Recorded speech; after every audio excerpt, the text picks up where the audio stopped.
Howdy, everyone. Welcome back to the Sith Dominion podcast. This is your host, Dr. Dana Martin. Tonight, we've got the Lore Master back in action. Look at this. Why do you have a settings icon next to your... Because I'm cool. What is He's that? a mod. Because you've got like a... Is that what that means? No. No, it probably means because I'm using a Virtual cam? virtual camera, probably. Cool. What's up, Snacks? I mean, Eris, how are you tonight? Look at that. Don't use me. I got Cinnamon Toast Crunch and I'm happy. Cinnamon Toast Crunch. Mm-hmm. I don't know about that. It's yummy cereal. It's better dried than with milk. What's your go-to cereal that's a sweet cereal? Crave. Crave? Is that the chocolate-filled No graham? chocolate inside. It's so good. Zane? I only eat two different types of cereal. Honey Bunches of Oats. That's sugar eats got honey, and what is that Golden Crisps, Honey Smackers? That whatever that. Corn Yes. The corn puff one, the super golden The one with crisp. the frog on the bag. I want the frog or like Yeah. Honey Badger. Yeah, those are the only ones I eat. So, I love to take Cocoa Puffs and Lucky Charms and mix them. That's my go-to. Now, the problem is, I think someone spied on me and got that because they make chocolate Lucky Charms now. But honestly, my go-to is the Cocoa Pebbles. But you got to eat them fast. Because if you don't eat them in like 32 seconds, that 33rd second, it's mush and it's terrible. No, you need to get the Real generic ones. brand chocolate marshmallow mateys because they come in bigger bags and it tastes the exact same as the chocolate Lucky Charms. Count Chocula, man. That's how you go. That's how we get Yes. started. Real But ones. it's only they don't sell it all the time now. So The caramel apple one, the new one's actually really good. So, what? Don't So say they it again. came out- Don't They, say no, it. they came out with a new one, and it is supposed to be "quote unquote" caramel apple flavored. Which the kids and I had it. It doesn't taste like caramel apples. It tastes like Apple Jacks. That's what it tastes like. Cinnamon. Apple Jacks But used to it's- be my favorite, and then I got really, really beyond as far as I should have gone with some Jack Apple. No, Crown Apple. Oh. It was Crown Apple. And Crown my Apple. cousin, I won't say her name. She knows who she is. She and I were just shot for shot, and it was very bad for the both of us the next morning. I cannot any apple liquor. No, thank you. No. I even have a hard time with an apple pie, and you two of all know how much I love an apple pie. Not so much anymore. You need to make the fake apple pie then that's made with Ritz crackers instead because it has the same consistency as apple pie. Yes. Okay. You say this. Where is it? Tommy's What kind of grandmother is TJ a Maxx recipe book? Yeah, that I don't even know where Tommy's that. grandmother is allergic to apples. So we made Oh, mimic apple pie, which uses Ritz crackers. And it tastes exactly the same and has the same consistency, but there's no apples in it. It is No, the but that's it's the witchcraft. problem. Is because it tastes like you're apple. having a cracker pie. Yes, tastes but like it tastes like apples, apple and pie. he can't. Apples. How does apples, a Ritz cracker? This is where is that what you're saying? I'll Is it like send you- how does a Ritz cracker taste like? I will send you apple the pie? recipe because Do it they is. put cinnamon in it and Yeah, Put you still cinnamon. put apple pie spices Oh. in it, but it tastes and has the Just same wa- consistency as an apple No. pie. just It's water? There's some crackers Ritz in it. crackers. Ritz crackers. Then you use your finger. You get Oh There's yeah, you break gotta it up. there's no mash them all applesauce, together. and no sprinkle some on flavoring, top. no nothing. It's almost all the same ingredients. I think there's one or two different, but no apple anything, and it tastes exactly the same. It's weird. This is not apple. This is Tullamore Dew. There Oh, you go. Yeah, good stuff. some good stuff. Good stuff. I did have some wine this evening, Sauvignon Blanc, by a local vineyard, Bernhardt Vineyards. It was really good. Had it with the Swiss and spinach bacon wrapped. Wait, spinach and Swiss stuffed bacon wrapped chicken.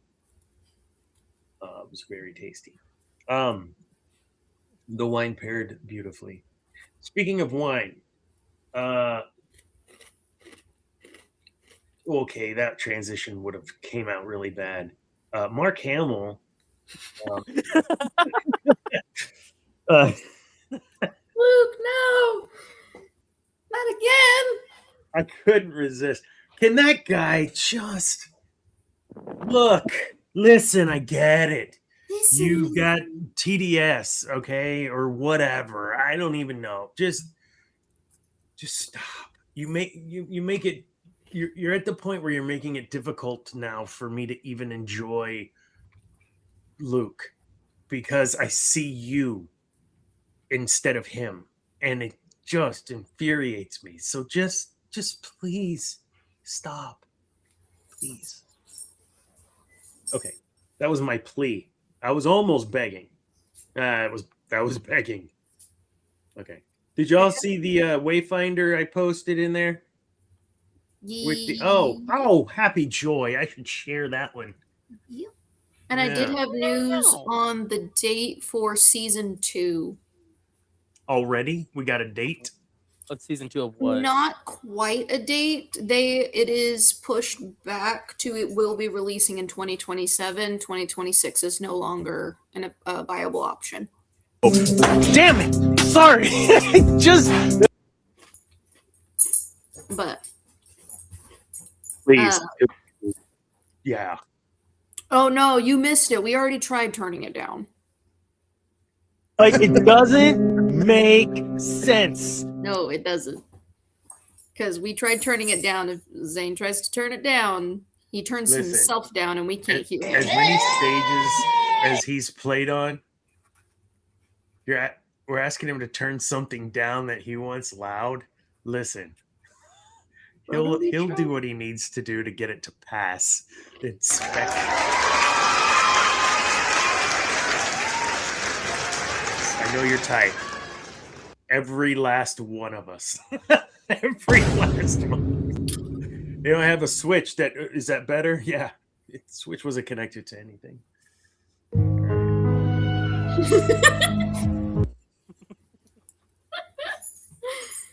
We have a show to do.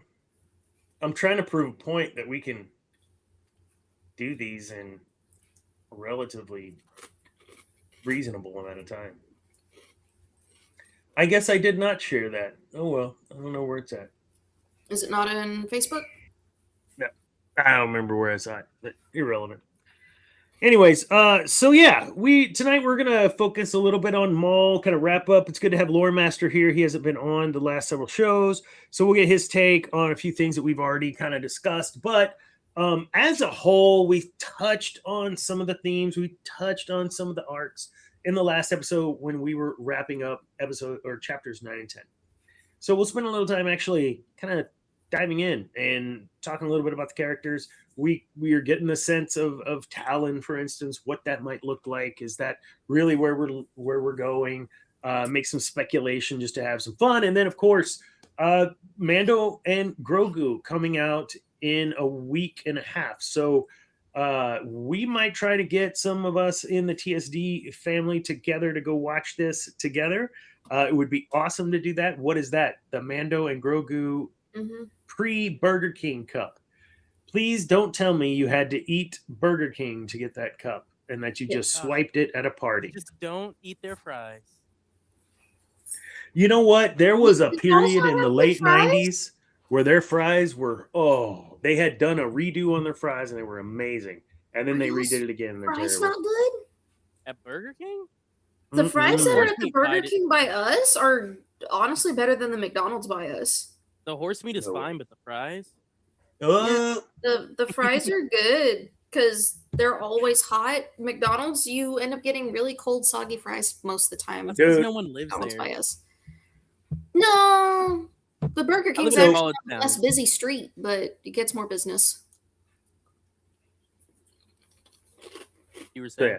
Mando and Grogu next weekend, not coming up weekend. Next weekend, we'll try to next week try to get together and watch that. Also, that weekend is opening weekend for the Yard Dogs, which are the Brazos Valley Yard Dogs, the new baseball team here. So the opening weekend, I actually won 4 tickets to either game of whatever 2-3 games of my choice over that weekend. So we might make it a cool weekend. I don't know that I've ever been to a baseball game with just my son. I have done that with just my daughter. But I don't think you and I went to a ball game. I think us two, and And Charlotte. Charlene, yeah, and then her. Us 3. I don't know if she was there for one of those. I was But it there wasn't for just one. me and- I was there for one because Corey sat next to me. Yeah, I was making jokes the entire time. That was where all of us had gone. Yeah. Yes. And then there was another one where it was just us. It was us 3 Four. because I remember getting the Us. ball signed and whatever. Yeah. Oh yeah, Steve Michelle. Yeah. Go Round Rock Express. Yeah. Toot, All right. I still have my So, yeah, baseball we'll go bat that Zane watch some found. baseball. Oh yeah. The camo? No, the Round Rock Express bat. I have it right here. That I had when I was a small child because you Say got it. hat or bat? Bat. I thought she was talking hat because we had the camo. Yeah. That game we went to, we all got the camo hats. Yeah. I've had this since I was 5. Dink. I still have all my softballs too. We found all those.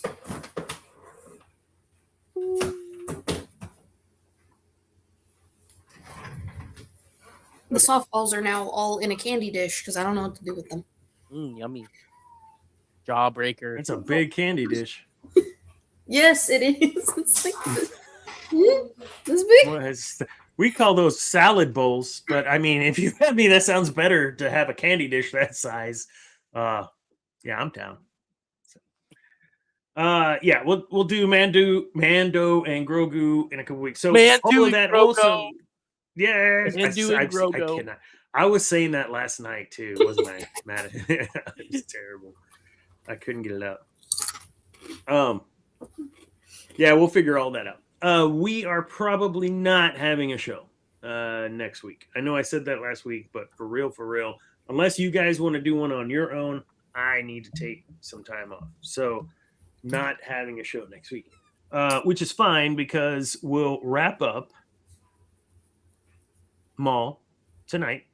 We'll talk about what to expect from our end on Mando and Grogu and give everyone time to see the movie. And then we'll come back Tuesday with spoilers after the movie. So we should do like a non-spoiler section and then a spoiler section. Like first hour, no spoilers. Second hour, all spoilers. Basically, it depends what's happened in the news, because I think we could spend an entire hour on news if it's newsworthy. But if you want to talk about Mando and Grogu without spoilers for like an hour, I don't know how we'd be able to do that. I'd say like 30 minutes to an hour. We can just talk about. And anyways, we'll figure it out. But yes, that will be our topic on that return show, of course. What else? I think that's it. Mm-hmm. All right. Well, I told you, Debbie, we could do this in under 2 hours. So we will see. Do we want to, before we get into the things, talk about this D&D group I just joined? Yes. Sure, go ahead. He's been playing Star Wars 5e. Yes. So I'm playing, if y'all remember in a previous episode, I'm going to guess around 20 to 30 episodes before, we had this cool cat named Alex. He ran Alex. GG. Yeah. Alex Alazan. He ran GG. And he is DMing this Star Wars group. I think he just really wanted to do a SW5e game. And he finally knows enough people. So it's set on Belsavis. And I'll update y'all throughout the shows if I'm here. But set on Belsavis. You know, the Empire just found out that the Republic has this giant prison on there, and so they're gonna try to storm and either free him or whatever. And the Republic's fighting back against them. We are mercenaries coming in, being bought off by one side or the other. We don't know yet. And yeah, so our goal with this group was to make Alex rage as much as possible, I think, because I was the second person to say what I was. First person was like, "Can I be a T7 droid?"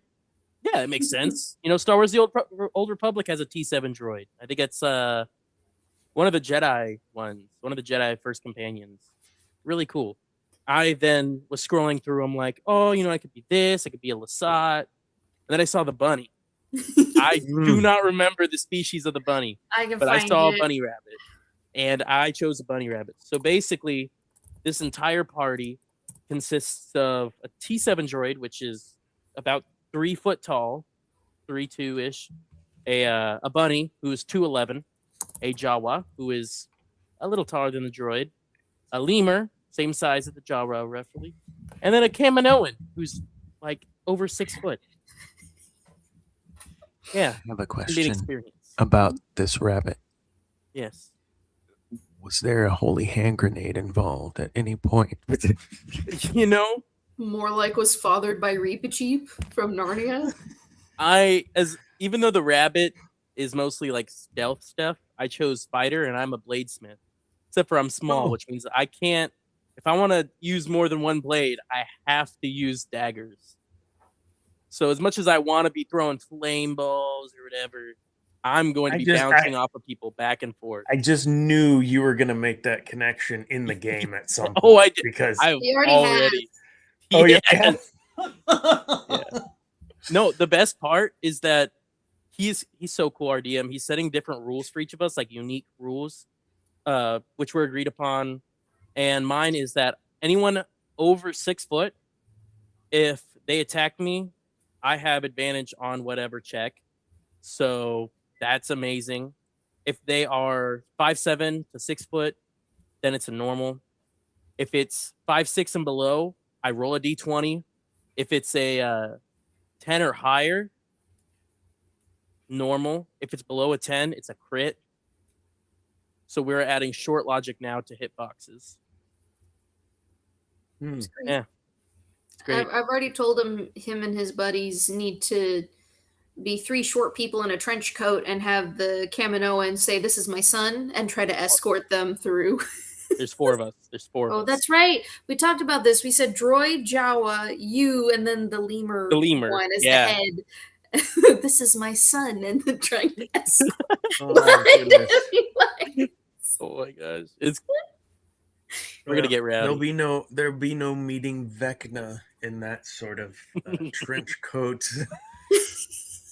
That's funny.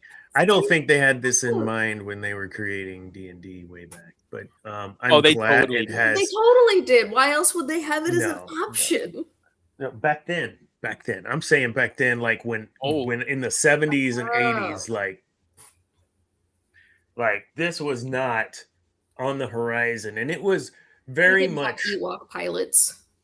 No, it was very new. I was gonna be an Ewok. That was my other option.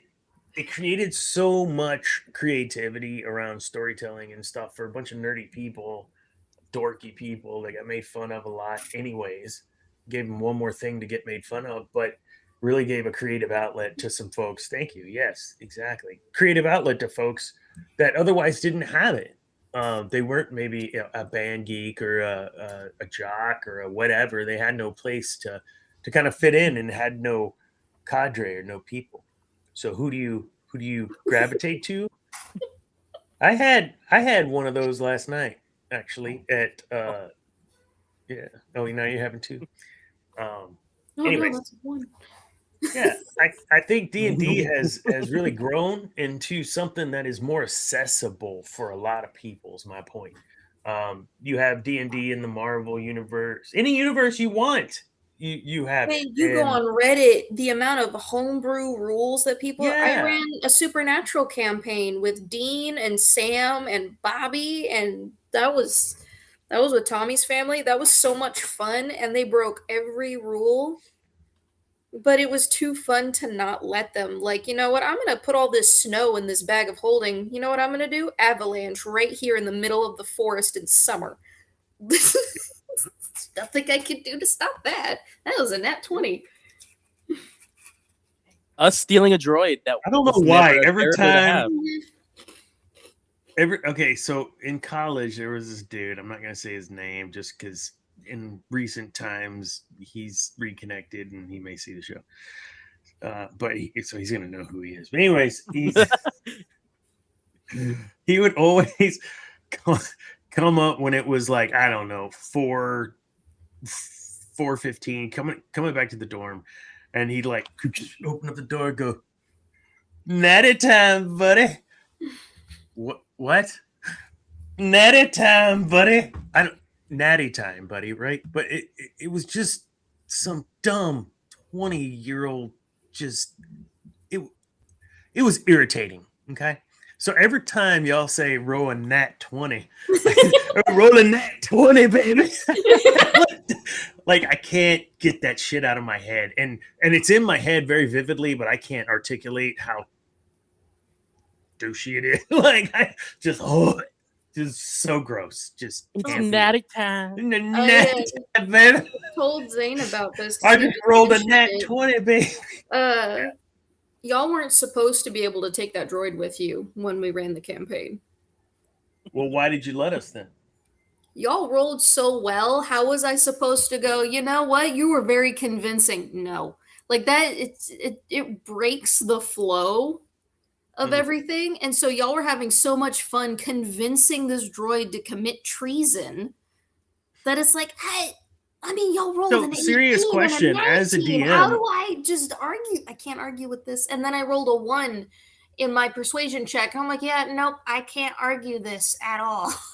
So, as a DM, do you have like what sort of range of flexibility do you have to make adjustments like that? Where, wow, I didn't account for that, or not even remotely, whatever. So, I can either say, well, it's not a part of the story and make up something to stop it, or yeah, roll with it. I mean, is that your option as a DM? Obviously, we would know. Yeah, I personally, because every DM has a different way they run it, I like rolling with it in most cases because it ends up making the game more entertaining instead of just saying, no, you can't take the droid. Well, now you have an extra person on board, an extra person that can attack and has a small storage compartment if you need to hide something.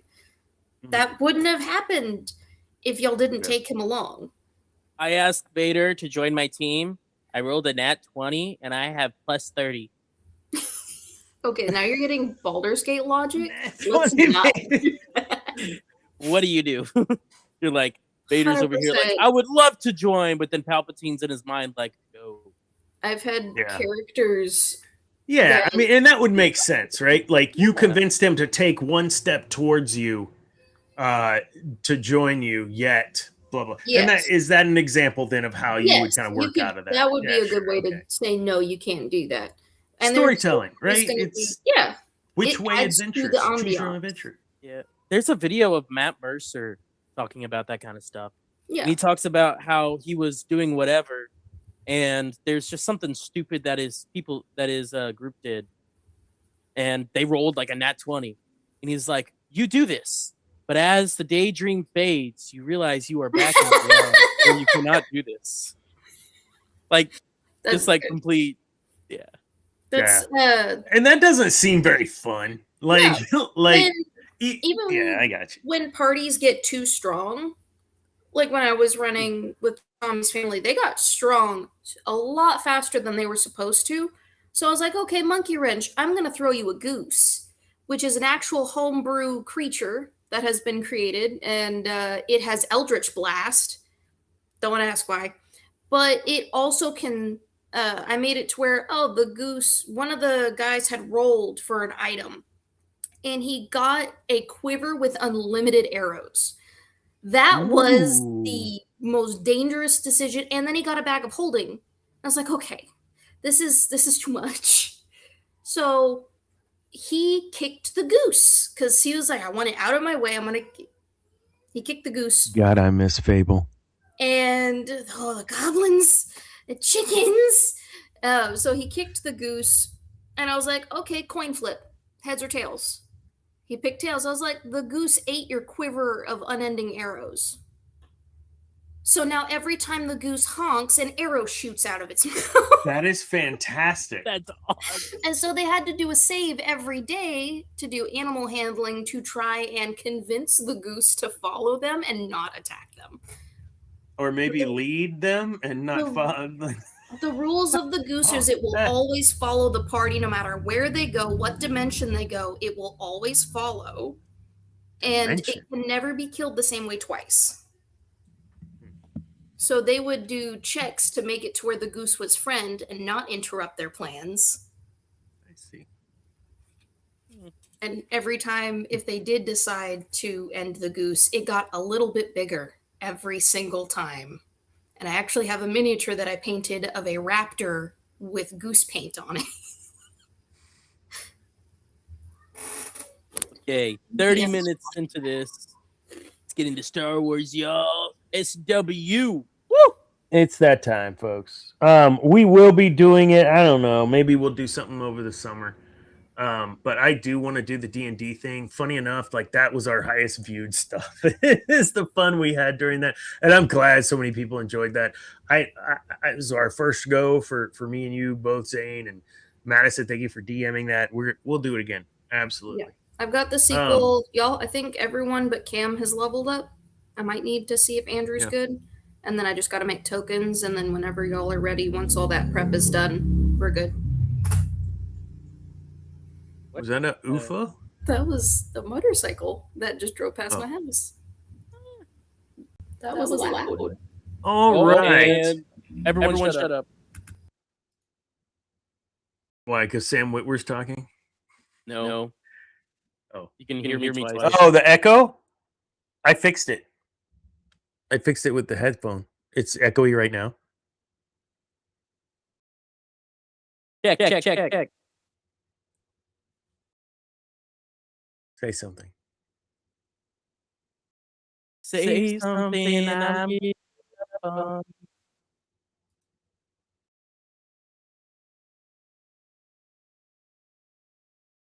Just play it.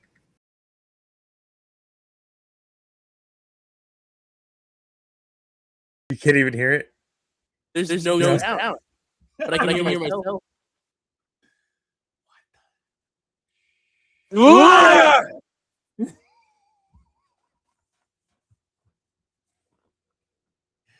Oh, man. Stop. Pete's sake. Stop hearing. Oh my God. What is wrong with this thing? Why does it always do this? The Facebook video was muted. That's why we couldn't hear it. I saw the mute button at the top of the video. That's why we couldn't hear it. Go to it. Go to it, unmute, and then we will unmute. We will mute. Okay. Guys, just ignore the last part. Okay. Okay, now we're back. Yeah, we're No. Just kick the hornet's nest. You just had to kick the hornet's nest.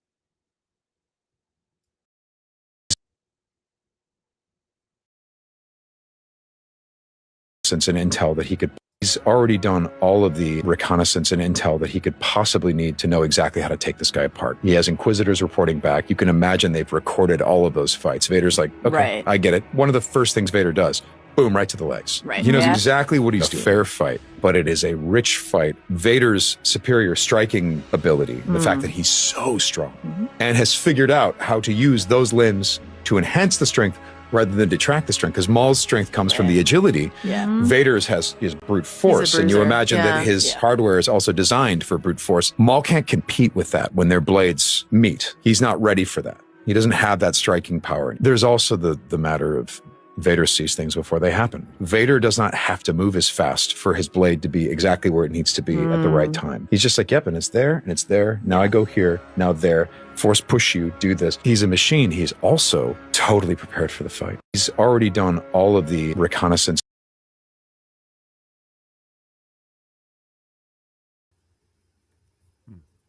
Disgusting. Thoughts? I gotta show that video to Tommy because he was like, "There's no reason. There's no reason." I was like, "He aimed for the legs." What, do you Yes. think Maul could beat Vader? He was upset because he thought that Maul would have a better chance than what was shown, and it's like, dude took out the hip, just like the Inquisitors did. The hip is Obi-Wan gone. Kenobi killed Qui-Gon, got defeated. Or no, Obi-Wan Kenobi killed Maul. Sorry, I'm like thinking of the fight. And The Kenobi ultimate betrayal. killed Maul, right?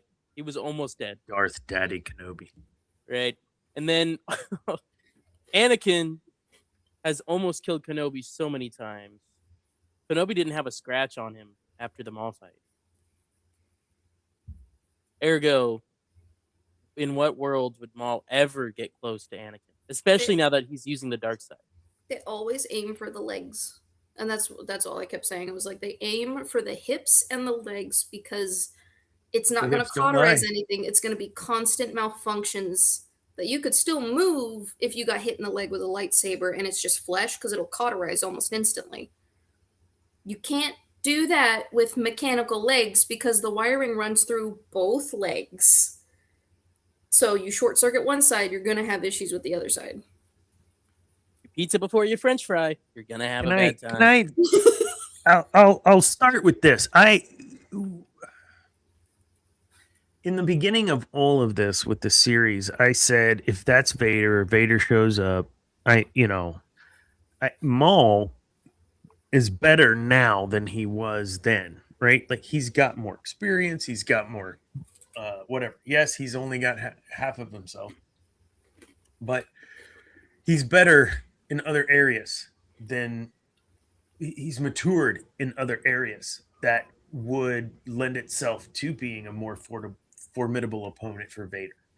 And so when I said what I said, it was I think Maul, depending on where this is exactly in the timeline, has Vader adjusted to his, mechanics or whatever. Like, can he fight?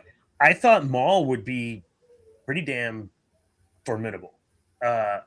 What we found, I think, though, was what we weren't expecting, and that Sam puts it very eloquently, articulates what we saw happen without Vader saying a thing and just asserting dominance.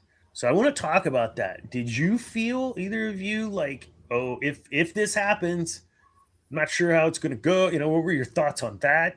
And then with what we saw, okay, yeah, that makes sense, or doesn't? I had a feeling. I just saw you look towards my image. Oh, did you do like to look at her? Yeah. Is that what you did? I had a feeling that, like, if Darth Maul fought Vader, that it was one of those. Okay, one, it used to be Anakin. Anakin was unmatched when it came to dueling, and that's without Unless using. they had the high ground. We've discussed that in previous. He wasn't supposed to cut his limbs off. That was not the goal. But it's Anakin. Already that's a point in Vader's favor. Because he's Anakin. a master duelist, even though he never became a master. Mm-hmm. And then on top of that, it's every time Darth Maul fights somebody with Force abilities, something happens to his legs and he can no longer continue the fight. Somehow everyone knows the weak point is the legs, and every time they get hurt, he gets an upgrade to new legs. And this happens over and over and over again. So it's almost like, okay, Vader's going to come in, and I didn't think Maul was going to have as much of a struggle as he did. But then Vader immediately takes out the hip junction. And it's like, yep, and he probably got that from the Inquisitors, because the first thing the Inquisitors did was the same spot on the same side of his legs. And then he goes for the knees, which, again, same thing the Inquisitors did. They went from the hip to the knee. And it's Maul's incapable of fighting at his full capacity the moment you mess with the robot legs. Yeah, because that little space there is where the waste management occurs. And if he leaks, That's it. it's going to be stinky. And people are going to know it's him. He's going to be embarrassed. I was gonna His say, waste management. you lose the legs, you're just a torso. He doesn't just lose his legs, though. We'll call it. Eris, he loses from the waist down. We'll call it. So how does he? Night Sister magic. Night Sister magic, making little packets of whatever to. Are you sure he has to eat or anything? Yeah, he drinks. We never see him eat. No, but he's human. He's human. He's human. He's old. He's Zabrak. Like he is alive. He's not witch magic. He's alive. He actually needs sustenance due to the resurrection stuff from the Night Sister magic. Does he actually need to eat? Because if he doesn't, he may be eating, but it's more of a practice maneuver. I won't die on that hill, but I'll stand on it for a while. Yeah, absolutely. I think, and I actually just saw a video about it where they were talking about it's never mentioned, but potentially it makes sense that there would be some sort of waste management system in his mechanics that take care of that, because he has to have nutrition. He has to eat. Like Darth Vader. Just like Darth Vader. Darth Vader still ate. Most of it was an intravenous whatever, because it's all recycled. Oh. I mean, that's the best way to do it. Why? It recycles the sweat and pee and puts it right back into your tube and inserts into your mouth and you just drink it. Now. What is it filters it, okay? It's filtered. filtered. I never said Palpatine was a good guy, okay? Listen, filtered, purified. I mean, it's a fine line. Imagine how dark side you would be if you were forced to eat your own filtered fluids. You'd be mad. Okay, I can say that this was an avenue that Doctor Strange never even imagined we'd be going down. Oh my god. Okay, hold on. We're getting off the rails. Debbie! Okay. Okay. You started it, that's all I got to say.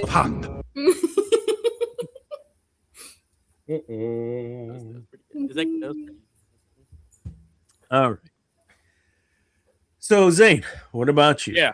Did you were you like, okay, cool, this is gonna happen, and I'm here for it, but Maul should win? Or like, kind of, what was your feeling there? And then with what we got, how did you feel? Yeah, I mean, my whole feeling leading up to that fight, knowing that Darth Vader was going to show up at some point, was because by the time you saw it, right? There's no way. Oh, I didn't see any spoilers, but I mean, it was kind of obvious. Yeah. But I mean, there's no way he was gonna win, regardless if his legs worked or not. It's Darth Vader. There's a reason why he is such the big bad at that time. You know, he was just hunting down Jedi left and right. I think there are definitely a lot of Jedi that Vader killed that Maul might have had some trouble with. That's all I'm saying. And then in a lot of those, like Sam Witwer said, he literally just does it. There's no struggle.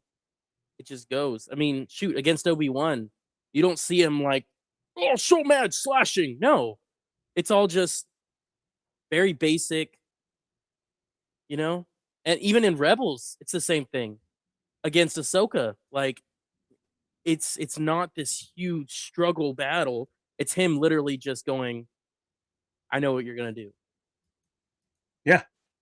Uh-oh. So, I mean, just with all of that, that's kind of what led me to think that there was no way Maul would have survived that if not for the help of that other Jedi.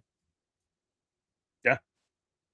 I'm going to share this real quick because again, and try to do this without, whatever.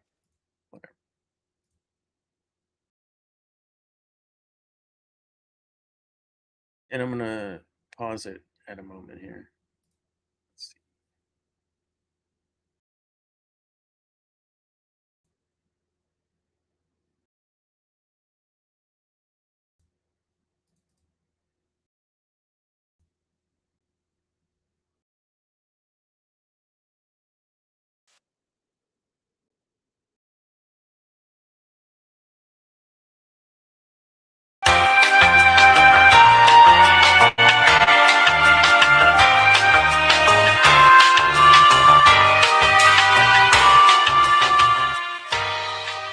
What are you doing? Was it not playing? Nope. You didn't share it. So this is what you're gonna do to be passive aggressive? Oh, this guy! I swear to God. Okay, how about now? Take this guy apart. He has Inquisitors reporting back. You can imagine they've recorded all of those fights. Vader's like, okay, Right. I get it. One of the first things Vader does. I think this is kind of to your point. And right here, Sam Witwer, just pay attention. What he says aligns almost exactly with the scene. This dude knew the choreography of the scene. Here it comes. Boom, right to the legs. Right. He knows Yeah. exactly what he's doing. A fair fight, but it is a rich fight. Vader's superior striking ability, the fact that he's so strong, and has figured out how to use those limbs to enhance the strength rather than detract the strength, because Maul's strength comes from the agility. Yeah. Vader's has his brute force, and you bruiser. imagine that Yeah. his Yeah. hardware is also designed for brute force. Maul can't. Okay, so the difference being Maul was designed for agility. His legs still being a part of him, symbiotic almost. Vader, the same thing, but Anakin was not Mr. Agile. He was brute strength, man. And so Vader, his legs and his arms, his pieces that were replaced accentuate his strengths, just like Maul's pieces accentuate his strengths. The problem here is this right here. Can't compete with that when their blades meet. He's not ready for that. He doesn't have that striking power. There's also the matter of Vader sees things before they happen. Vader does not have to move as fast for his Here it comes. blade to be exactly where it needs to be at the right time. He's just like, yep, and it's there, and it's there. Now I go here, now there. Force push you, do this. He's a machine. He's also That right there. Dude. totally prepared for the fight. He's already done all of the Yeah. That's Vader. Yeah. Hmm. Oh, you're getting a little red there. You might want to chill out. My dog. It's my dog. Oh man. So speaking of Vader,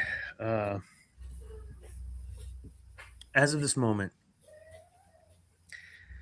the dark side wrap on the Type R is no longer on the Type R. The dark side car is no longer. I don't have anything. No one's crying. I don't have any crying. You don't have any. No, because the show isn't about crying. Yeah. I I have this. had the wrap I- removed. Oh. I know. Here we go. That's We'd supposed had to- that thing wrapped since within the first year that we've had it. It was on there for like 7 years. It's been there since like 2020, 2021. 2020, I got it on 2020. Yeah. 6 years. Yeah. So yeah, yanked it off. Put a couple little pieces here and there to cover some fans. There you go. Yeah, that's right. So Vader. I can't So believe it. concerning what? No, nothing. Keep going. Concerning what? What did you say? Nothing. Nothing. Zane gets it. What We had a whole did conversation about he this. say? We did. We had a whole conversation about We it. had a whole conversation about it the other day. Okay. Don't worry about Don't worry it. about it. What? Your kids have inside jokes. Just let it happen. Don't Okay. be a weirdo like Greedo. Go and continue the conversation. I swear, I don't even. Okay, so that was Vader. You agree? I mean, I'd say you agree with Sam. I mean, no, of course, because he was No. there. He built. Why it. would I Yeah. agree with you? No, he's ridiculous. I love that you spoke to that, because that when I watched it it articulated a lot of things that I could not express about watching that fight. That Vader seemed prepared. That Vader seemed ready. More, Maul wasn't expecting Darth Vader. Vader was expecting Maul because that was his mission. No, I did not think that he was going to show up, actually. I thought they were just going to hang that out there or leave it as or something right at the end leading into season 2. Because she is not on and it's just you and I. Tell me your thoughts about the show. We talked about it, she and I, last time. Just overall as a series, what were your go-to? Like, this part is rewatchable. Whatever. Talk to me about the show Honestly, for you. I think this show just every episode just keep getting better and better. I don't think there was an episode that dropped in quality. I honestly think it was just like an uphill slope, y equals mx plus b. And honestly, like, I think as it kept going, like, it just kept going better. And like my favorite scene, I think, where the Sith Dominion, I think, is totally when she like sees that her master is dead, Devin does, and then just the anger, let it flow. Maul being like, "You're not ready yet." For Maul to say that, oh, it was so. That whole ending sequence from when he died, the Jedi guy, starts with the D. I don't remember his name. To when they're on that ship, just oh. Oh shoot, Daki. Daki? Master Daki. That's what the master's name is Daki. Master Daki. Oh, I spelled it weird. Yeah, Daki. Pedro Serrano. Yeah. Iko Dio Daki. That's the name. Iko Dio. Dio. Yeah, but that was probably my favorite. I think overall, it's probably the best fully done animated series that they've done since Rebels. And I think if you were to go from start to finish of Rebels versus start to finish of Maul, granted there's only one season of Maul versus 4 seasons, 5 seasons of Rebels, I would put Maul above just because the first season and then parts of the other ones, still a kid show, and those first like 2 seasons were kind of slow. But like it's up there. I think it's better than Bad Batch. Granted, I've only seen the first 2 seasons. Okay. It will never be better than the one episode with Thrawn in it. I think that's the best animated episode ever. But well, outside of Rebels, obviously. You know what I'm talking about, Tales of the Empire. But yeah, I think overall it's probably the best post sequels animation they've done. One of the things I brought up on the last episode that I had to clarify with Cam, if you will, its significance. So the as a standalone season, right? Let's look at it in terms like that. Where does that rank? And I mean, like, I don't want to take Rebels, 1 through. I like season 4 of Rebels. It's just like standalone. That season is a top 5 animated series season for Star Wars. This for me was definitely a top 3 animated single season chunk. And does it compare? Well, but the art's different. No. Like, just Disney product.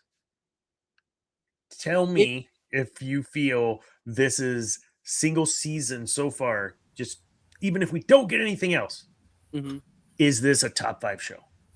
Single season, I would definitely put it in top 5. I think Rebels season 4, obviously, is probably, for a lot of people, contender 1 and 2.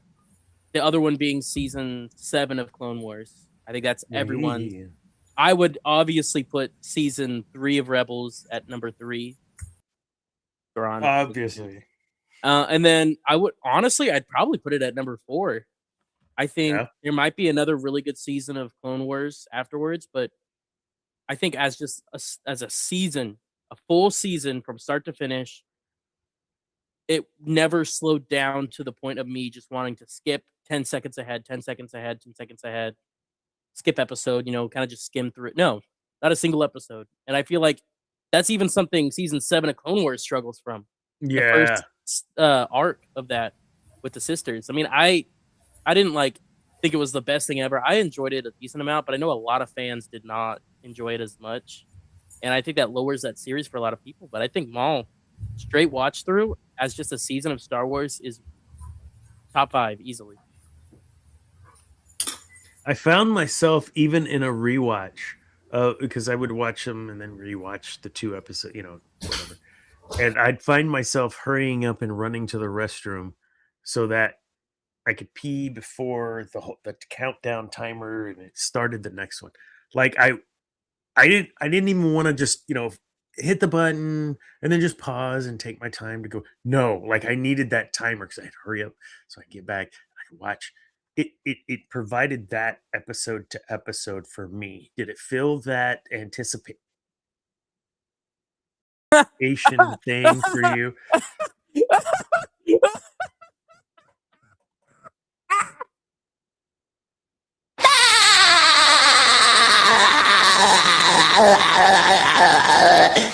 Anyways, continue. That is so loud. My tinnitus. All right. Did that do that for you? Yeah, I was lucky enough to watch it on a phone. So if I had to go to the bathroom, I'd walk into the bathroom, set it up on the sink, go to the sink, wash my hands, pick up my phone, and keep watching as I'm going back to wherever. Okay, Boomer, we have portable watching devices now. We don't. Yeah, okay. You're muted. You're muted. How? I thought I unmuted. Am I really? 100%. I'm not muted. No, not you. No, not you, me. Is that dog making noise? So had to let the dogs out because Summer just got home from a friend's house, and then the dogs were body slamming the door, so I had to go take care of that. Thank you for muting. Yes. Did that anticipation, did that fill that gap for you that you needed? Oh gosh, hurry up, next one. So whenever while me and the kids were watching, kids had to go do something, they'd be like, Mom, pause, please. It's like, okay, I'm pausing it. I'm not touching it. I'm setting the remote down. Everybody go take a bathroom break. Everybody go. Because I'm not pausing it every 5 minutes. And then we would sit there and we'd get to something and then we go, okay, we got to rewind 10 seconds, 30 seconds. We got to watch that again. Please. And Jason was very, very excited while watching that we also had to rewatch because he was too loud. Did we get any that moments? Yes, with the lightsabers all connecting at the same time. Yes. And then Zane wasn't here when I told you and Cam about this. Jason was rooting for Darth Vader to end Maul's existence the entire fight. Oh, hey, we got a good one. He was cheering for Darth Vader. Get him! Get him! We're like, Jason, calm down, please. It's okay. He was makes me happy, Papa. On Darth Maul not surviving. That's you hearing about it. Oh, that's my room. Is that it? And that kid told me last night he loves me 3. Yes. I thought that was adorable. Only 3. Only 3. Well, no, I said 4 and he said 5. I don't know. No, you said 5, and then he started laughing and then wanted to say, no, you got to 6. Oh, I got it. Okay. And he wanted to say 7 and was laughing so hard. And I'm like, no, it's almost bedtime. We're not going to keep doing this all night long. I love you dearly. You can do that when you get old enough for a phone. But I'm an old All right. boomer. Like, it doesn't make sense. What does that mean? Nuggies. Devin. Devin. Are they That's- making Devin like for real Darth Talon? Is that what they're doing? I think that's what they're doing. So Yeah. my thought Talk on to me, this. Goose. I like that. My thought on this is that Devin will reappear. I feel like they are building her up. She's just a kid right now. There is so much, like there's so much there for her to be able to hide and train while the Empire is gone, and then come back and be there for the giant big movie that everyone is waiting for. I think there's a huge possibility for her to show up in the Mandoverse. You know, and I think that's what excites me. That's what excites me. What? Because yes, That Darth she Maul might died make- before here. Maul would be dead, but she Yeah. was a kid. She would still definitely be. She would be a little older than Kanan would be. So she'd probably be in her like 30s, 40s. A little older than Kanan? Well, Kanan was a kid when Order 66 happened. And she was like I would Youngly, probably youngly. he was like what? Like it seemed like his age was probably like I've been with my Padawan for 2 years. Like he is like just started that age. Devin seemed like she was in the middle, like deep in the middle of her training when that all happened. This is actually really important because if you have just a glimpse of Darth Talon and they start that path with her, and then of course whatever, changing it around. The problem is like what we know of Darth Talon, she's not Disney material, if you know what I mean. she is yeah. But you can make her in a way that brings in the older audience, not to that level, because that was wow. Ugh. But exactly. But you could definitely still bring her in more clothes. The Mando movie is not PG. Well, she wouldn't be in the Mando movie. She'd be in whatever big clash movie that is with. I'm assuming with Thrawn being the center of it. But like, what if? Okay, what if? What was his name? Like Jared, something. The old guy, the old Jedi that Thrawn hires, the old Jedi, the clone guy in Heir to the Empire. Oh, not Luke, not that one. You know what I'm talking what was about. his name? Yeah.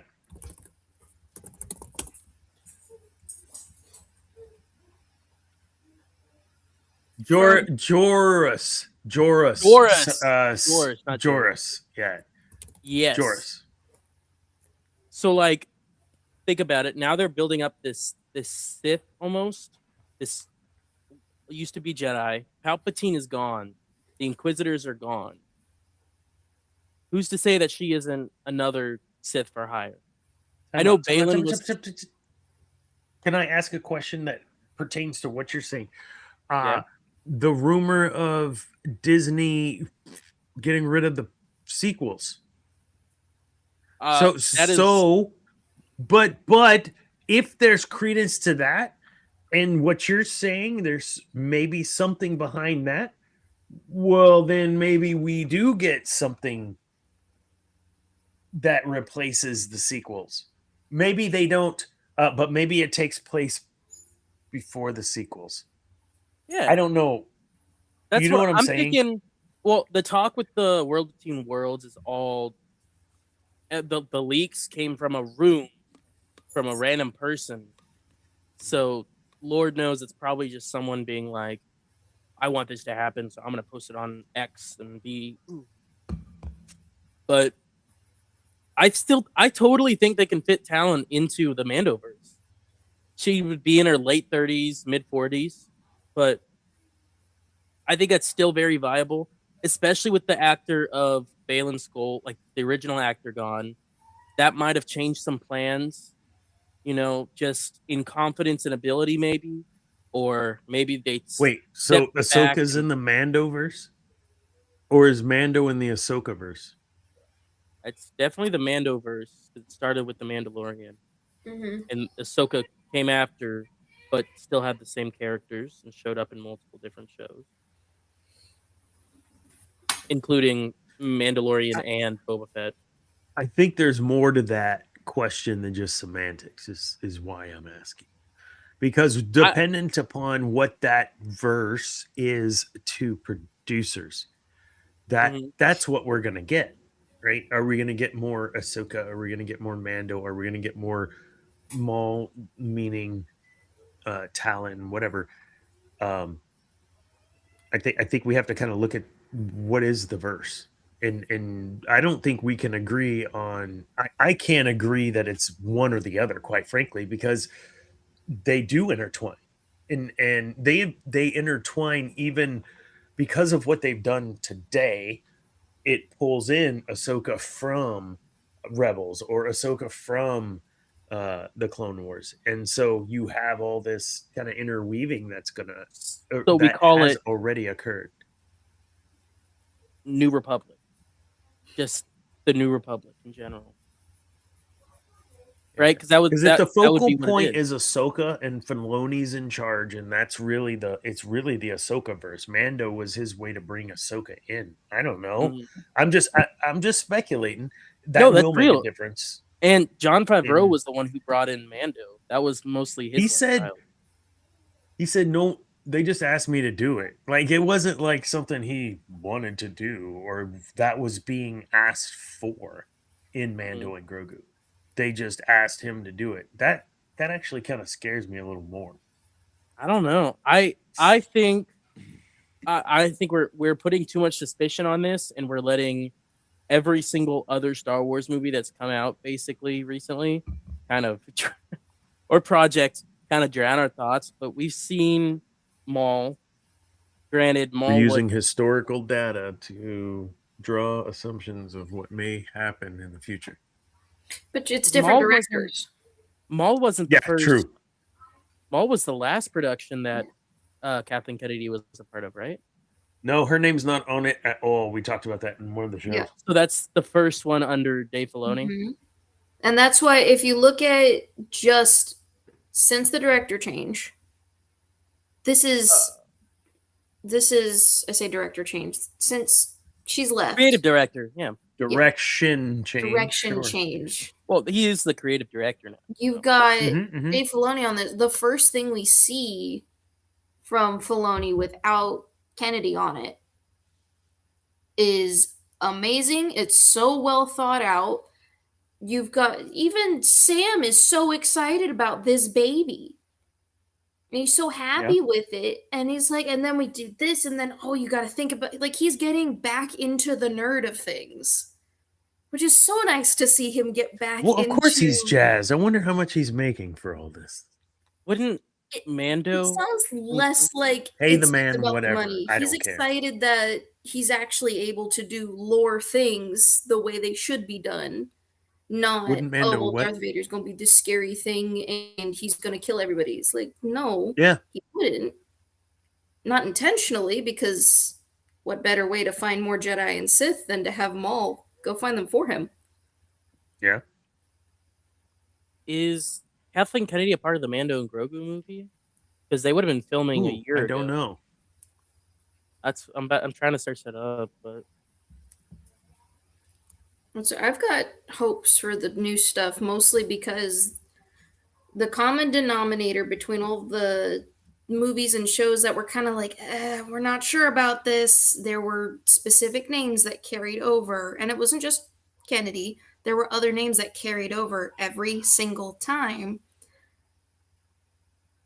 But then you've removed some of those names, and now it's amazing. So it gives me a little bit of hope that we're going to get back where we should be. I don't even Favreau's the sole. Filoni, but I don't see any of Kathleen Kennedy. Kennedy is a regular producer. Kathleen Kennedy don't- is a is she on the producer. producer? Kathleen Kennedy, Ian Bryce, John Favreau are all producers. Co-executive producers Karen Gilchrist Oh, and yeah. Harry Beck, and So- then John Bartenke is the executive producer alongside Dave Filoni. Say, unless they credit her in the writing or whatever of Starfighter, this would be her last true hands-on while she was CEO of Disney. Maybe she retired because. Never mind. Well, Old honestly, to You handle the post an Force. interview saying we don't have material to pull from for the Star Wars universe. The people come up with pitchforks. I'm just saying. and then they bring in Thrawn. We don't have any material for Star Wars. We're drawing straws. You mean all those books you got rid of? All the video games you said didn't exist anymore? Really? Well, and maybe that was No something that content. Disney put on them. Maybe that was something that Disney was like, hey, you can try to adapt, but we're going to make sure that it's not too close to this because this wasn't our material. Yeah, because that would So- be copyright. But you don't say we had nothing to draw from. Yes, you did. You had plenty to actually draw inspiration from. And they did in a couple of instances, and we talked about it. It's like, oh, that's what. Oh, you mean Yeah. this Dark character Empire. from the book? Because it's basically that character. Yeah. Don't just Palpatine's a clone, outright Dark say we Empire. didn't draw inspiration from anything because there was nothing to draw inspiration from. No, don't say that. You're gonna make everyone mad, and they were. So Poor the Rachel. line they asked if you didn't know, I didn't know. I'm sure others out in the audience did. That Oscar Isaacs had said that the Palpatine line, somehow Palpatine returned, was a reshoot, and it was like just a quick nothing throwaway, just do this real quick. Like it wasn't even. That's what they went with. Like that's embarrassing. Just say like that's what you went with. It makes Hey. Anakin obsolete and it's dumb and it was a Thank bad you, decision. J.J. Abrams for that. That was amazing. He was the director on that one, right? Or at least one of them. I don't know. He did. I thought he still did haven't 7 to 9. watched the very last one of the sequels. I refuse to watch it. Oh, watch it. Watch it. So I won't watch it because I guarantee you it will make me so mad I'm gonna just turn my TV off. Wait, which one? The last one of Rise the of sequels. Watch it. I honestly think I that watched people the first one. I crap was on it way disappointed because too I watched it in high school, and then watched the Last Jedi and was like, "Why is Luke reverting? I'm already getting mad about this." And then somebody spoiled the final movie for me, and I went, "I'm not even gonna watch it." I'm Honestly, beyond upset. Rise of Skywalker was the best in original content. I think it had an idea taken from Legends, but it did the most with original content in a way that wasn't The Last Jedi and bad. It was kind of mid-par. I think a lot of people just carried their hate over from The Last Jedi and The Force Awakens over to it. Even Cam said when he rewatched it, it wasn't the worst one out of the Yeah. three. And That's- I think it's definitely worth a watch, at least once. Yeah. The Last Tommy- Jedi is. Tommy has said that when he's watched all three, because he watched it and I just walked out of the room and I wouldn't watch it with him because I couldn't. He said if you take it out of the context of the 6 and you look at it as a fan production and not canon, As a fan. yes, think of it as a fan fiction. They're wanting to put themselves in the shoes and make their own characters, and oh my gosh, they run into Palpatine, and oh, this is so cool. It's literally like a fan fiction where they mess with the plot to make their characters be the heroes. Mm-hmm. That's cool. And so that's how I mean- Tommy watched it, because sometimes you do that with anime too. Yeah. The Sometimes 5 you have to million do that with isekai anime. person. But I couldn't get past it because it's like, oh my god, I grew up watching the prequels and I've got the sequels and it's awesome and it's my nice chunk, and then we had Rogue One which fit so snugly in between them, and then we got Force Awakens and I'm like, oh, this is making me nervous. Let's talk about Mando and Grogu then, because Staying on topic. Here, I'll stay on topic. I got my Grogu pants on.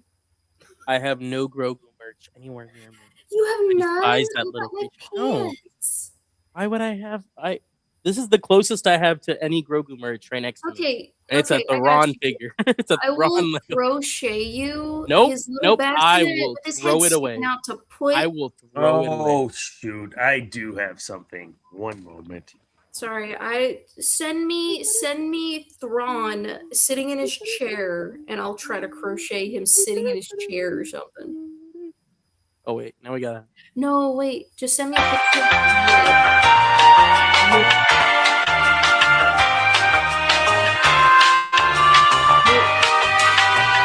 Almost there. It's Is it what is that? it's like a Bluetooth speaker. Summer's his got little head moves. hover pod. That's what I got. That little guy. There we go. Zane, you gotta send me a picture of Thrawn's chair so I can crochet the chair and you can glue your Lego figure into the chair. All right. So, when it comes to Start. Anyways, without speculating and being all weird, I'm not wanting to do that with Mando and Grogu. I mean, what are you expecting? We kind of know where the story's been. We know kind of what's out there. We've seen the trailers. Cameos. I don't know if we want to. I don't know if you'll get in trouble for playing a trailer. I don't think we get in trouble for trailers. And I'm willing to risk it. We haven't played but one clip, and it wasn't. I don't know if we want to test it. I really don't know if we want to test it. Okay. Every then we episode won't. that I've been off, I've seen a copyright strike.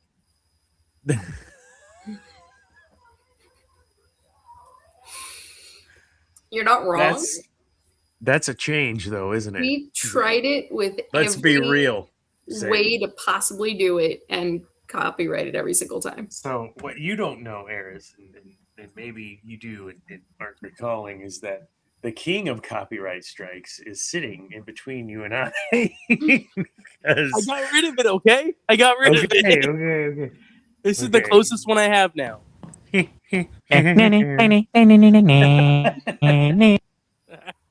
was Yeah. the Disco Star Wars. Yeah, that Disco Star Wars man.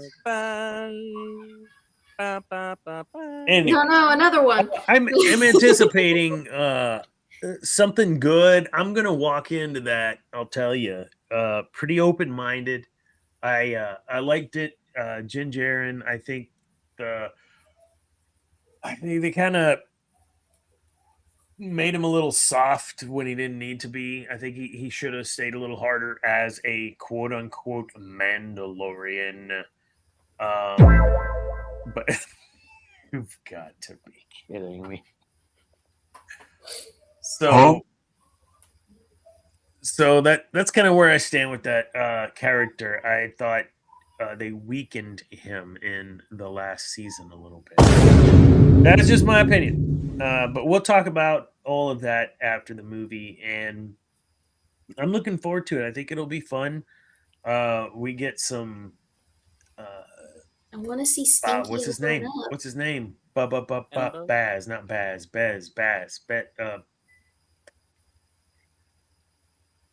The dude that was running with the Phoenix Squadron. Zeb, not Why Baz. did you You say like his reverse? backwards? Bez. His dispenser man. I don't know. Zeb. Baz. Basil Stilton at your service. Like, Basil. What is this guy doing? We are No, off that's the real. rails, That's real. man. That's real. I'm excited. Zeb. for- I'm excited about Zeb. Yeah, go ahead. I want to see Stinky. Who's Stinky? Robin the Hey. Hutt. Oh, We get to see him all Stinky. growing up as an arena fighter. Excuse me? I want to see a Hutt with dual blades go after someone. That we don't get to see Hutts in combat. I want to see the Yeah, but giant they brought- slug man attack someone. They brought a character back from the second worst Star Wars movie ever. Yes, it's a bad Star Wars movie. However, the fact that we get to see his son grown up, it's like, oh, that's nice. I always wondered what happened to him because you I didn't. never I see never him. wondered what happened to him. I hoped he was on the end of a hook and caught a big ass shark. There was nothing I was curious about because that thing. Thank you. other Thank you. characters in the Clone Wars movie, other characters made appearances in the Clone Wars series and the Rebel series, but not the whole plot line for why they were doing this.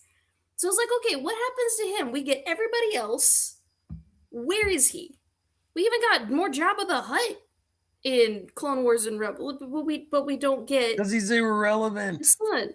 Well, now he's Nobody not. Now we get to cares. find out what happened to him, and apparently he been getting swole. Anyways, Oh, I see the baby. no, I honestly, I'm excited. I'm gonna be going into the theater like I went in for Rise of Skywalker. I came in just wanting to enjoy a movie.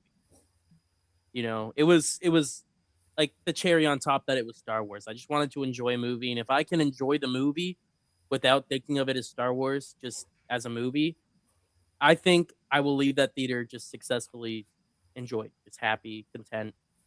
I won't be feeling over ecstatic. You know, granted, if it is a good Star Wars movie, that'll be amazing. But I'm not walking into there thinking that, and I think that's okay.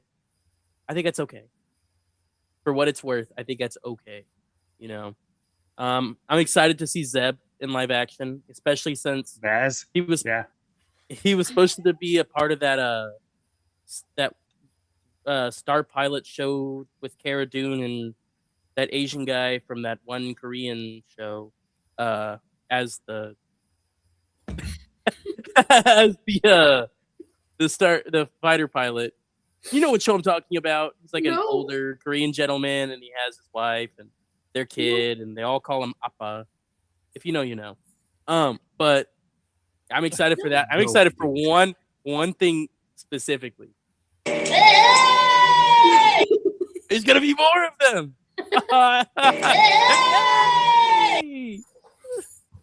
Why didn't one of Those your things. D&D players pick one of those things? I don't know if that might be too recent. No, it's in there. I guess we just didn't scroll on the bottom far enough. I will find it and I will send you their stats just so you It's have too them. late. It's too late. No, I'm just saying so you have them. You don't have to use them. Oh, they fly now! They fly now! They fly now!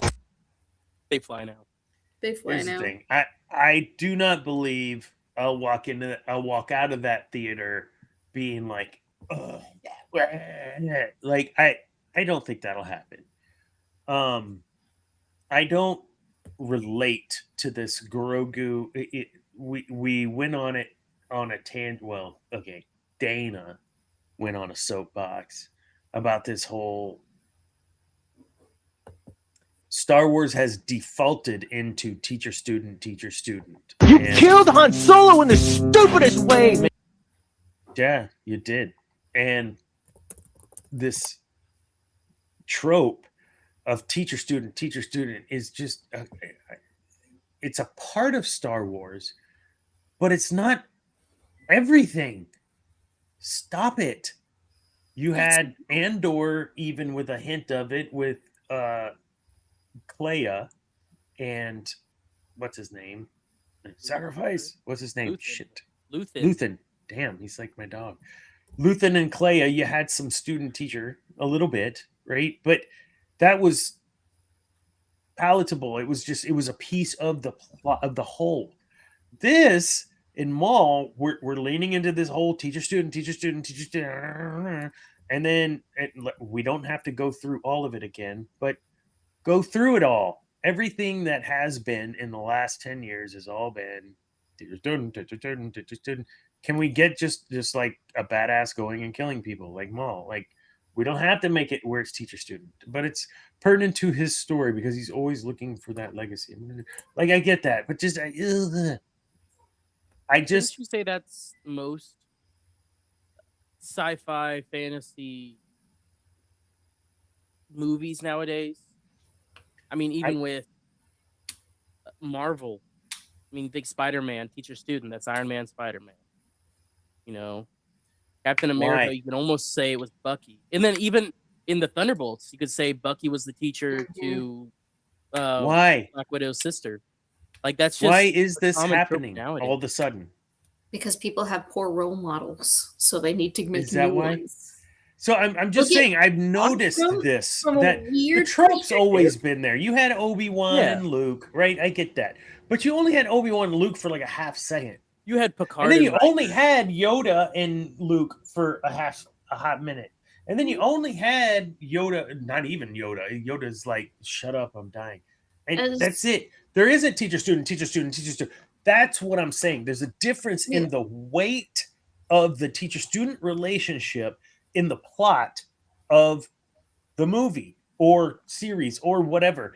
And that's what I'm trying to articulate, that I'm getting a little fatigued of that trope being the main story plot. Yeah. There we Look go. at when those movies came out, who were not just celebrity role models, but parental role models, authority role models. How many good role models did people have? Look at today. How many good teaching role models do people have today? Everyone's craving the guidance, or just from the group of friends that I know, how in a group of 10 people, how many of them have great relationships with their parents or authority figures? Do they think? And so where does that connection of I want to watch this teacher student bond because that's what I'm missing? I mean, legit. Yeah. Valid.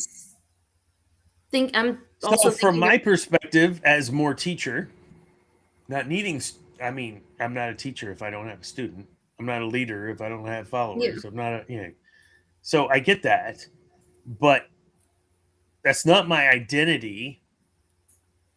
And that seems to be what everything in these shows are starting to revolve around, or have over the last.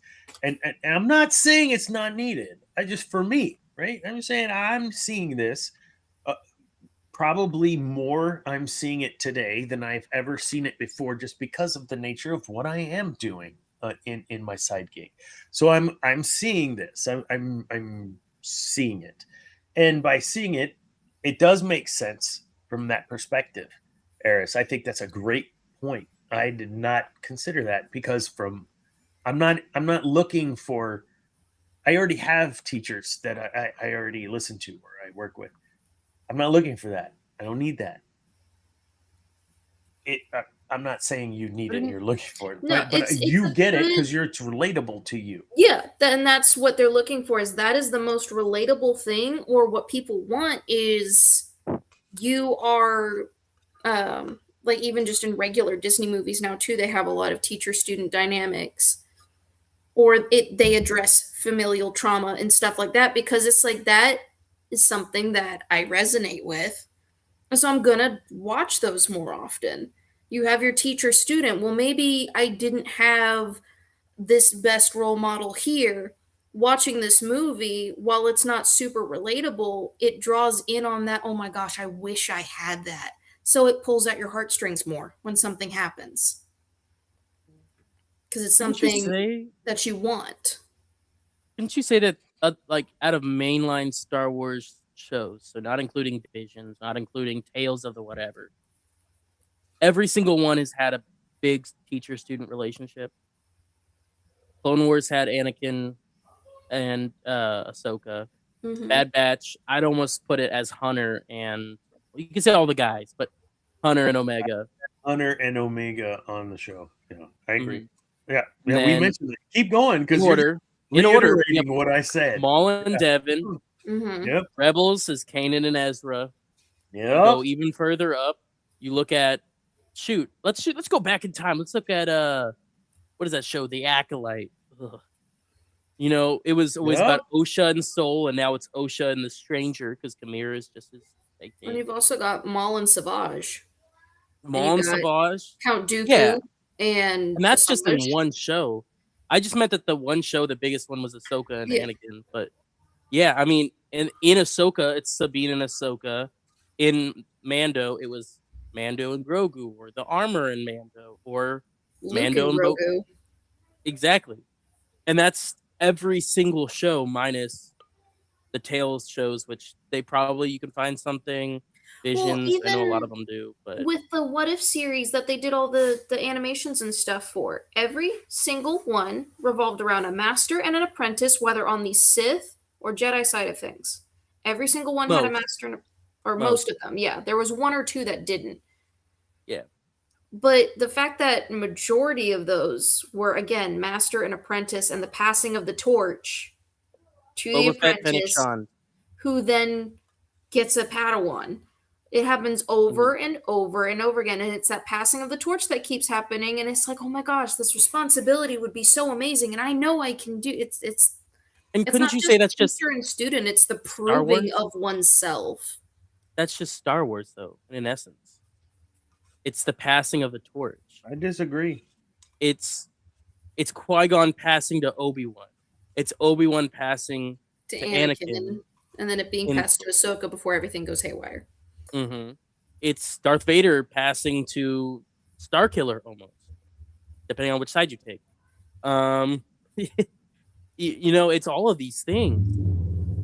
Every single show has had this passing of the torch, has had this master and apprentice. Apprentice turns to the master, to another apprentice, and that's the essence of Star Wars. And I think maybe it's just because you're really diving into this leadership thing that you're really noticing this, and maybe not resonating with it as much as you thought because you're noticing it. But like taking a look at it, it seems like every single series and movie has had some sort of master apprentice relationship, regardless of anything. Shoot, Transformers. Jin. You have Jin and Andor. I mean, really, they felt like good friends. Some would even call them lovers, even though Andor was dating Bix or whatever. But it almost felt like she was still looking up to Andor, like, because he was been in the fight, and this is her first time big into the fight, like all this stuff. That is Star Wars, and I think it's great that you pointed that out, though. That every single, at least recently, you've noticed it a lot more, and maybe it's been more in the face, and that's the big one, is that relationship has been more in the face. Yeah. But that's Star Wars. That's Because like Star in Wars. New Hope, you still had Ben and Luke. Ben was training Luke.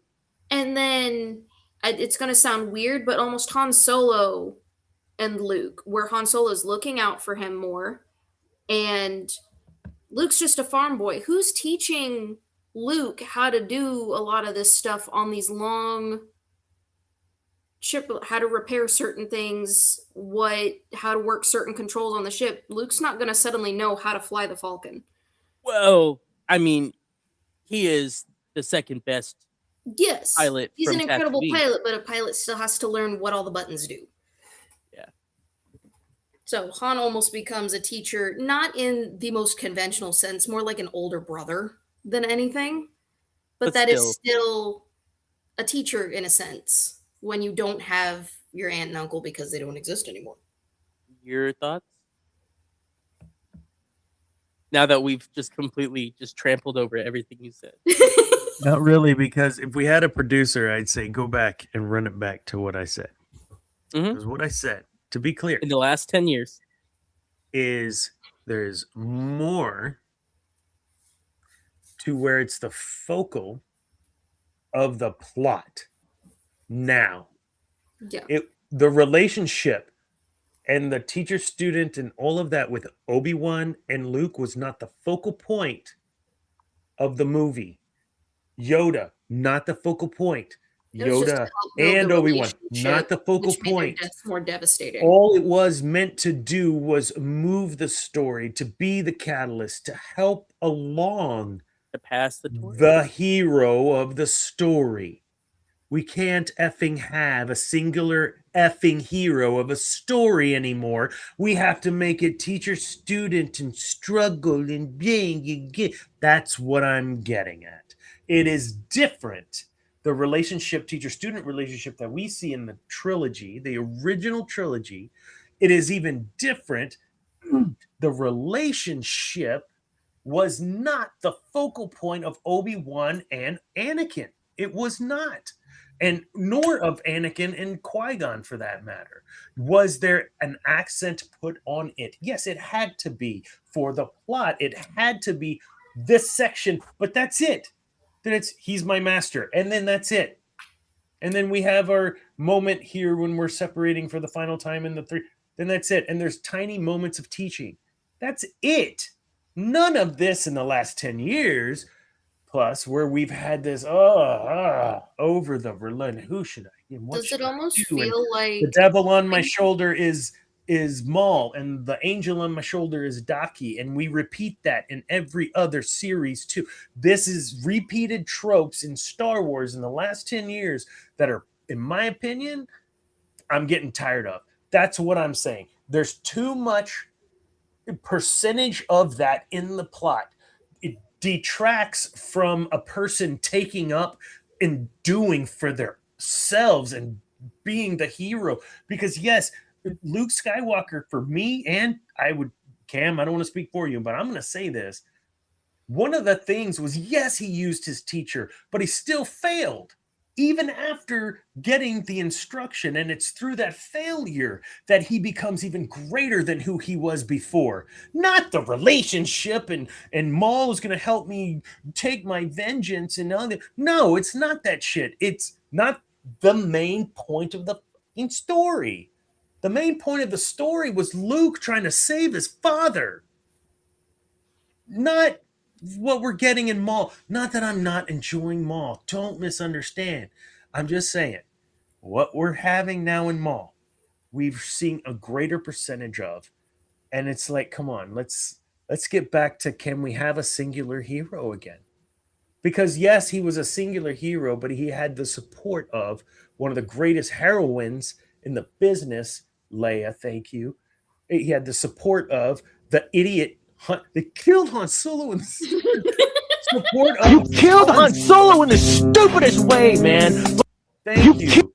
The unreluctant hero reluctant hero didn't want to be and became so much more because everyone else saw it in him.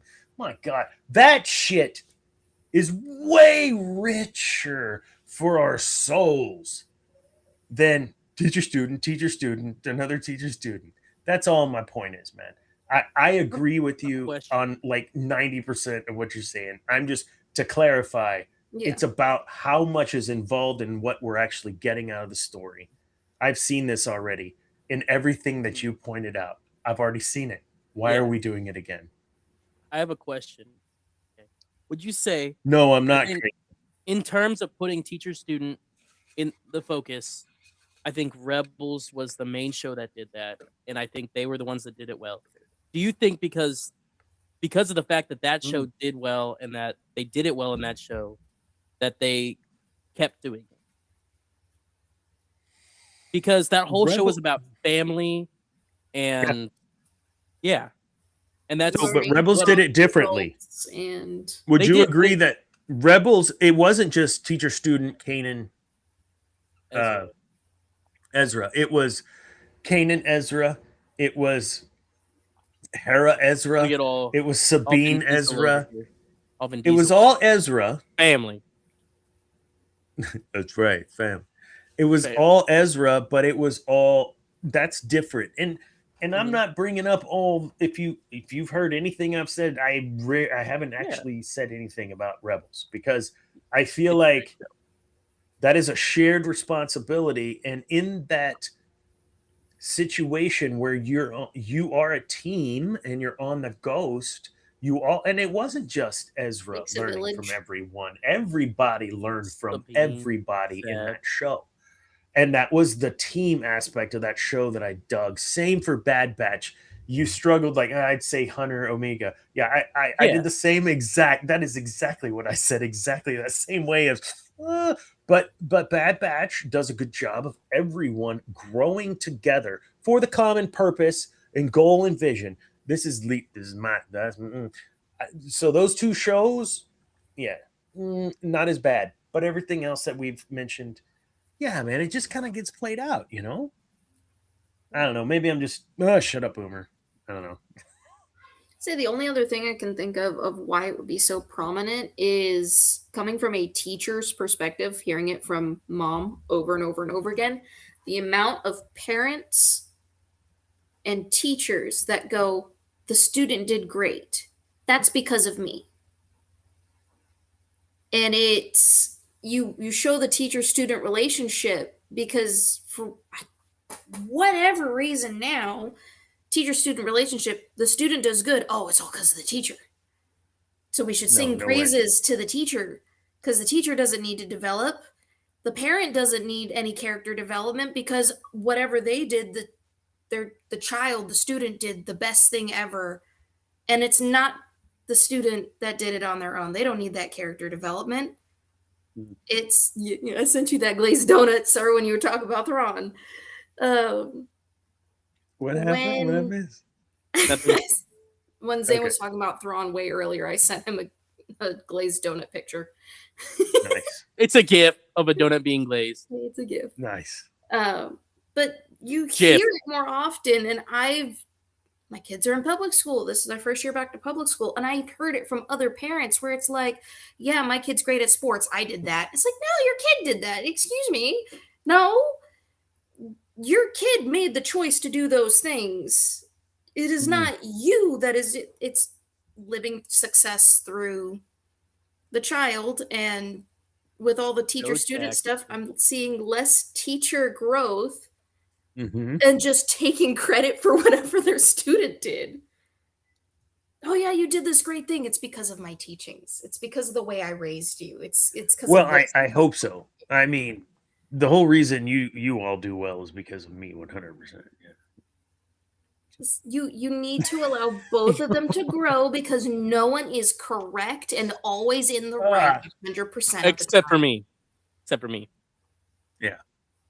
Yeah. So Copyright kind of squirming around back to Mando and Grogu. Yeah, I'm looking forward to it. We'll try to watch it together. Those of us that are within, Bless you, abandoned me up here. Miles. Your choices. I can't help that. It's cheaper to live up here. I will tell you, we're in the middle of tornado season, and I tell you, I just ping her, hey, there's storms coming. She's like, I didn't even look at the weather. Like I'm more worried about the weather than she is. I get alerts. I follow News 9, and David Payne gets those tornado watchers down there. That's when I know. We have sirens. We have 2 of them. Oh, the sirens are on. Okay, I'll just close the blind. No, sirens come on. It means it's within city limits, and we actually need to. Oh, yeah. Seek shelter. But that's why it's tornado season. So I have the closet with a Nana's old wool blanket, the big one. And the really long pillow. I don't know if it was yours or mom's, but that's in the closet. And then there's a Spider-Man storybook because anytime we have to go in there, Jason and I sit down and we read Spider-Man. And I think the one we have is a multi-universe book, so each chapter is a different Spider-Man universe. Oh, that's cool. You got it for him. Do you see me looking at, you may not because the eyes. I was like, wait a minute, I think I gave. Yeah, you did. I'm like scrolling through my thing. I was like, I gave him all kinds of Spider-Man stuff. Both Spider-Man books we have are... Not this time. No, we he wanted did not pirate. send Spider-Man. No, he wanted. He got pirates. 2 pirate flags. They're hanging in his pirate room. sign for his door. It's right outside his door. I've got the costume finally being washed, and he still wears the hat. I know someone else who was into pirates as a kid. Who? There's a nice photo I came across the other day of you going, like all bashful with your hook. What's up? Those are the days. What's up? Yeah. Mando, though. Excited. I think it's going to be a good movie. Maybe not a good Star Wars movie, but a good movie overall. Are we going to get any a lot Hondo? of promise there. I don't know about Hondo, but Embo's showing up, so. I know Embo's showing up. Embo live action, dude. Just curious if he looks way better than Cad Bane. He looks good. Dude, Cad Bane. I will tell you, I dug him until that tails, and then it was Ale? I don't like him. The same thing with Asajj. I liked Asajj's character until then, and I was like, I didn't watch that one. don't. All right. Yeah. All right. We'll Did that circle up under 2 in hours. a couple weeks. Under 2 hours. We'll circle up in a couple weeks and have another show, and we'll talk about Mando and Grogu.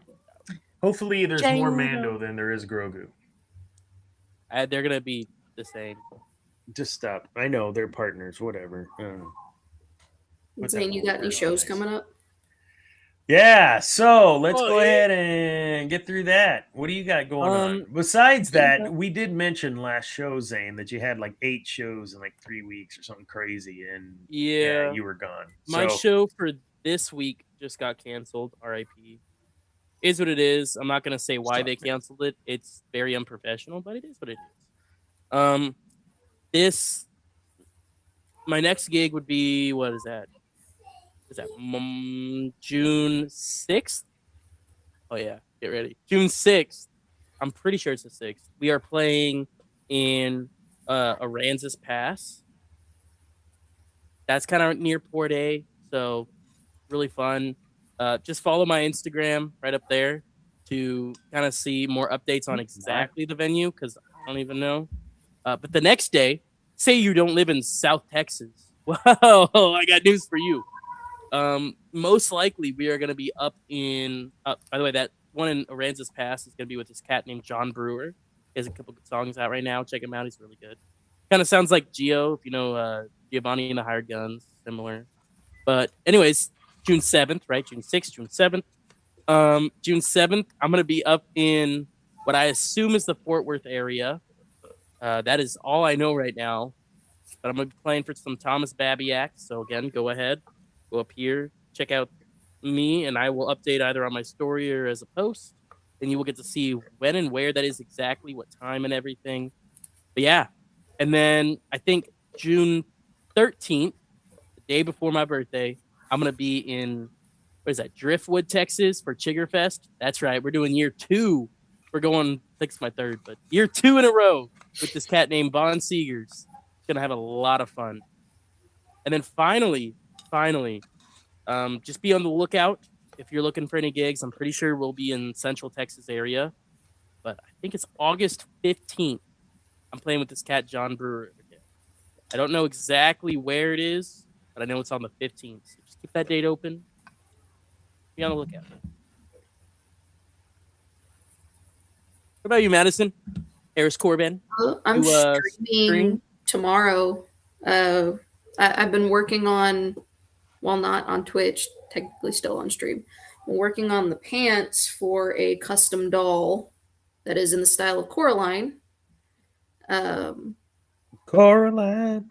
So I stream Tuesdays and Wednesdays from noon to 2 o'clock Central. And this time we're working on this commission piece. When this one is done, we will be going back to the Star Wars cross stitch that I have been working on. Nice. So, good Noise. stuff. Once I find out if the piranha plant is still a go, I'll be making a piranha plant at some point as well. Heck yeah. Alrighty. Well, thank you, Eris. I have on the 17th, that is Sunday.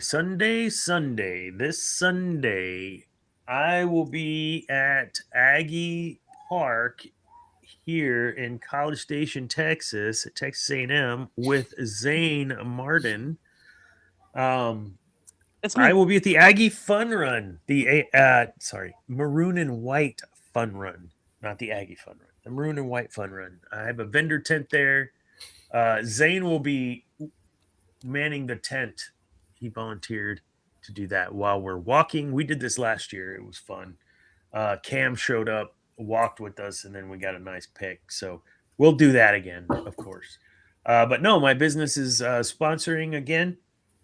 Great cause. It goes to the emergency fund for the employees. So tornado hits your house and whatever that gap may be for insurance, you need some food or clothes, that money and that assistance is there. So great thing to have, especially Texas weather, let alone your Oklahoma weather up there.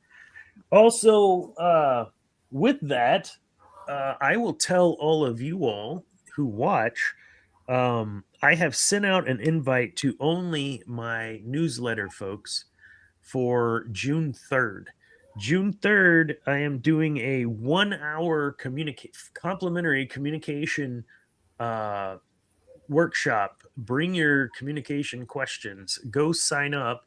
I don't have that sign up here, but if you go to, no, it's not on my website because it's still secret. Mm-hmm. I had it up because you've got the fun run listed on your website, if I remember correctly, sir. What? Sir. Anyways, there'll be a link in this description after we're done, after it uploads, with the link to register. There's only 40 spots. So those spots are actually already getting taken up. Or what? Are you seeing it? Oh yeah, I already have it. Of course, Nice. I'm in the newsletter. Okay. So in the newsletter is the link. If you're not on the newsletter, go subscribe to that. You can find me on DM or whatever. You know the stuff. Anyways, we've got that. And then on June 3rd is from 11:30 to 12:30, 1 hour in the middle of the day. Jump on, get registered because you're only going to get the link if you're registered. Yeah. And we'll talk about communication. I'm working through in the newsletter part 1 and then part 2, 3, and 4. And then we get to June 3rd and we're talking about all 4. See how this is going to work? Yeah. How about that? Dana thought ahead. It happens. I'm real excited about this workshop, actually. Just talking about communication. The first part, intent. And I'll let that secret sauce out. Like, why are you even having this conversation? What is the point? And that is the first lesson that was in the newsletter today if you were a subscriber. So go check that out. I really appreciate it. I've had some folks actually share some stuff on Twitter that trying to sign up for the newsletter, saying that they really enjoy it. So that was probably my rose today, getting some feedback and someone saying and tagging me, sign up for this newsletter. It's full of good stuff that I don't even know. So it happens. Yeah. Yes, go ahead. What about your books and podcasts? Oh shit. Yeah. Well, I need to record a couple more of the podcast, but yes, 1 Minute Wins podcast and 1 Minute Wins book. The book 1 Minute Wins, Take Control of Your Growth Journey 1 minute at a time, is available right now on Amazon. It's also the podcast that's available on Spotify and everywhere else. YouTube now, because I have been doing the videos for that. It is complementary to the book. The podcast is. You can do one, you can do the other. You could do one, you could do the other, but they work great together. So if you can, I don't know if it'll work. No, Nope. It won't. Oh, there you go. Oh, so these are the little flyers for the June 3rd. These will be handed out this weekend. So it's important that you find me and you get on now because it's only 40 spots. And we already have spots that are already filled. So that being said, QR code. There you go. Ooh. And if you didn't get that QR code and you want to get it at that fun run. Oh, you know what? See me. I'm going. I'll be on my Instagram. You already saw it up there before. I'll post. I'm saying I'm here. I'll take a little video on my story, and you just got to go find it. Goodness gracious! All right. Alrighty. What else do you guys got? We're excited about all this new Star Wars, though. I mean, we're getting good content. I'm not gonna not be happy, right? I mean, give it to me. Any other parting shots? Or are we good? We're good. All right. Well, I guess that's it. And always remember, kids, peace is a lie. There's only passion. We'll see you in 2 weeks. Good night.